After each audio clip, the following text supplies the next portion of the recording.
Welcome back to Return to Eden. Today we're going to have a nice little change of pace and show you some of our healthy favorite fall recipes. I'm Kendra Hand, fitness and nutrition specialist, here again with Jamie Woodle, integrative nutrition health coach and master of health science education. First, we're going to start with our healthy version of coffee. Those pumpkin spice lattes are so popular. Find out how you can make yours work for your health. The first step to any great adventure with your best friend is a good cup of coffee. So that's where we're going to start today. I want to share with you one of my favorite recipes that I make daily, especially during the fall and maybe a little bit throughout the year because I like pumpkin spice, not just in the fall. And I know it's a little overrated to some. I truly, truly love it. But we're going to make it a little bit healthier. So today we're using Simply His coffee because it is organic and locally roasted. So Joe and Catherine told me that they have used honey in their coffee before, and I thought they were crazy, but it is actually delicious. It is my most favorite way to sweeten my coffee. I like to use really raw honey because it is a healthier option. I also like to use a little bit of pumpkin spice. Oh, you're gonna do it? And then gut health is so incredibly important. And so I've been trying to find ways to do things to boost my gut health over time. And one of those things is to include prebiotic fiber like Edens fiber in my coffee. It's definitely a good way to sneak in some of the things that are harder to get into your routine. And since you're having coffee anyway, it's a great alternative to mixing it in with a smoothie or just drinking it with water. Another thing that you can sneak in with your morning coffee is your daily collagen.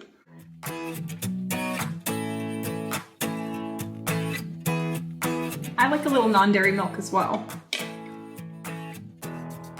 There you go, you want some? Yeah, thank you. What a cute little container that is. Thanks. And there you have it. Fiber, collagen, raw honey, and pumpkin spice for your favorite morning fall lattes. Not like that. Oh, that's good. Mm-hmm. You wouldn't even know it's healthy, actually. No, the collagen and the fiber don't lend anything to the flavor, so all you get is that great pumpkin spice fall taste.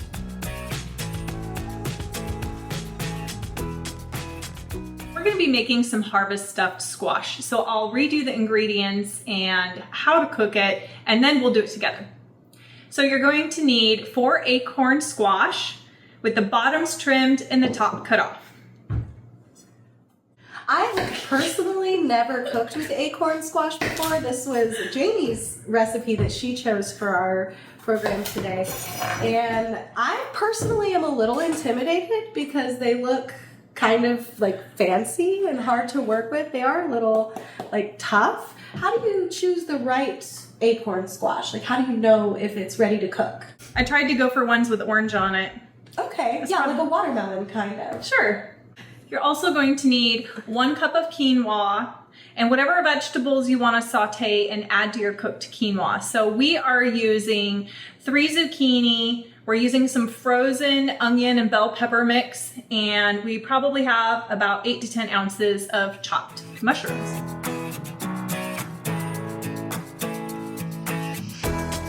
That's another great thing about this recipe is if you are like us and you're a busy mom working full time, or even if you're just busy with your daily activities, using frozen chopped vegetables is a great alternative to all the time it takes to chop those at home. Yeah, absolutely. Working full time, I don't have the time to come home and spend an hour and a half chopping vegetables, so I cheat when I can for sure.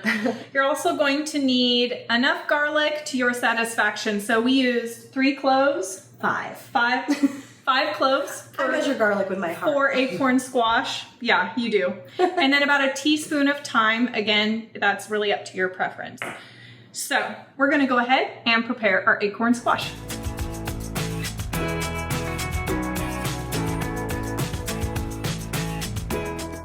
Okay, I'm no chef, but we have prepared our acorn squash.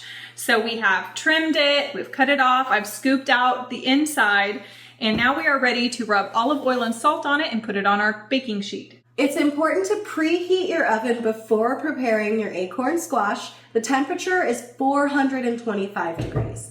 Another thing that's important to note is you want to keep this bottom part intact when you're trimming so that your stuffing doesn't all fall out. We're using Edens olive oil. Some of the things I love about this olive oil is, first of all, it tastes fantastic. Yeah, it has a really robust flavor. Yeah, whether you're using it to cook with or like I like to use it as a dip for vegetables. It is organic, cold pressed, and comes from a family farm in Italy that has been in operation for almost 600 years. Go ahead and go to edensessentials.com to order your own bottle of our Edens Essentials olive oil today.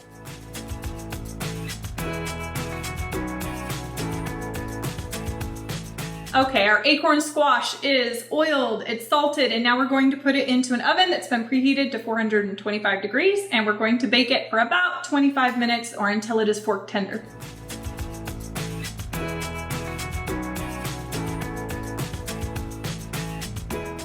So you might have seen in our house we use Edens salt of the earth, and we use it because it's been tested for purities. Sometimes when you buy Himalayan salt, especially the cheaper ones, they tend to be full of heavy metals. So we choose Edens because it's been tested and it's cleaner and it does have a lot of trace minerals. It's also important to note that it's very affordable, especially for the amount of salt that you're getting. Yeah, it lasts a long time. So now we're going to saute our vegetables and cook our quinoa. I like to cook my quinoa in vegetable stock because I find if I make it in water, it's a little bit lacking. You can use vegetable stock or beef stock. And especially if you were gonna make this with beef, you could use beef stock. We're using vegetable stock since we're not using a protein today. So we're gonna add our vegetable stock to the pot. And while it's getting to a point of boiling, we'll saute our vegetables again with the Edens olive oil and Edens salt of the earth. So just a little bit will do the trick, enough to coat the pan. And again, we chose to use zucchini, baby bella mushrooms, and that onion and bell pepper blend. I like to wait to add my garlic just to be sure that it doesn't burn while the other vegetables are getting cooked. One thing about my cooking is I tend to measure everything with my heart.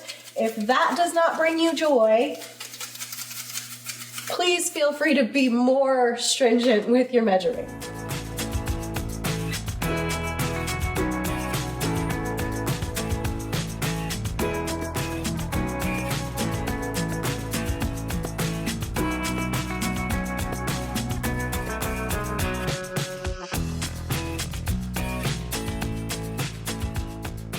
So now that our vegetables are almost finished and the quinoa is cooked, we're going to combine the two, stir them together to prepare the stuffing for our squash.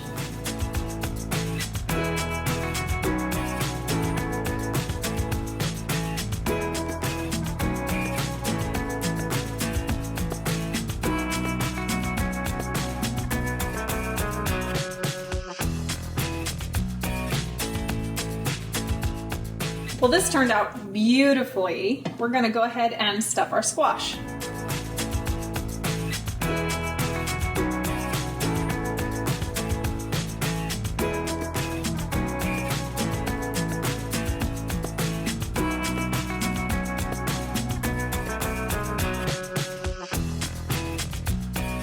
So we're done. You can top it however you want. Parmesan cheese would be really good on there, but we're going to use a little bit of smoked paprika.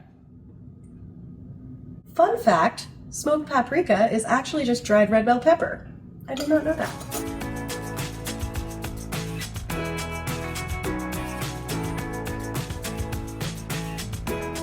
Well, here's our finished recipe. Let's give it a try.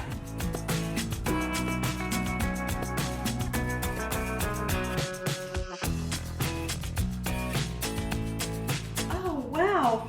Oh, look, it worked. Look. It's so pretty. It is.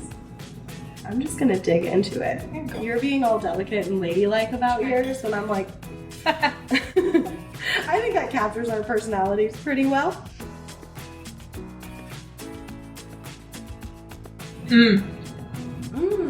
much better than I thought it would be.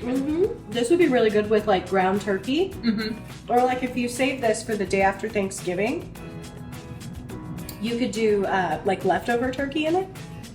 Ooh, yeah, that'd be really good. Even maybe some ground pork.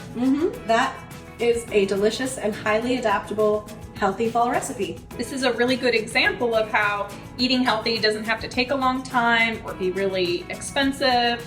You can use the frozen chopped vegetables, and when you have a base recipe like this, it could turn into all kinds of different meals. You could put a Mexican food spin on it, a Cajun spin on it. There's so much you can do.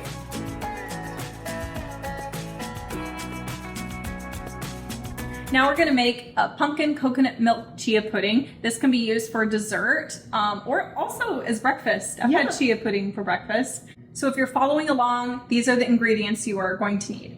1 cup coconut milk, 1/4 cup chia seeds, 1/2 cup pumpkin puree, 2 tablespoons maple syrup, 2 teaspoons pumpkin pie spice, or measure with your heart, and 1 teaspoon vanilla. So first we're going to add 8 ounces of coconut milk. 1/4 cup chia seeds, 1/2 cup pumpkin. We chose to use organic canned pumpkin, but feel free to use whatever your family's favorite is. 2 tablespoons maple syrup. You could also boil some dates and use that. That's a good idea. Maybe some honey, but I think since this is fall flavored, maple syrup fits well. I agree. 1 teaspoon vanilla.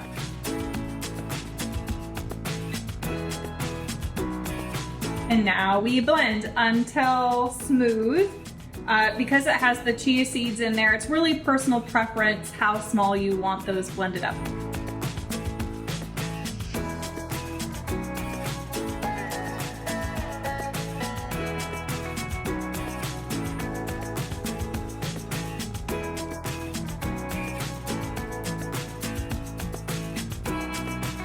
And this does make 2 servings. And once it is in your serving cups, you chill it in the refrigerator for 4 hours up to overnight.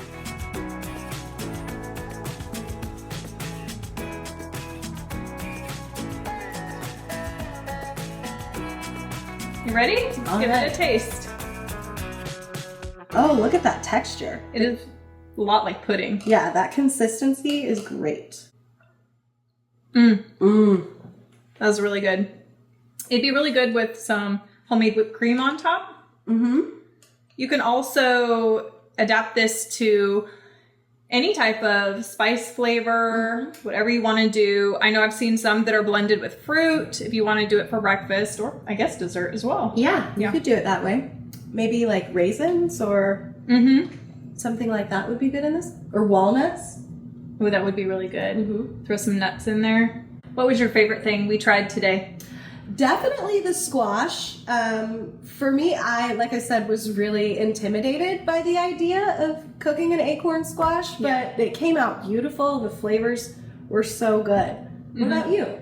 That was surprising. Well, I love the coffee because I drink that. Normally, it's delicious.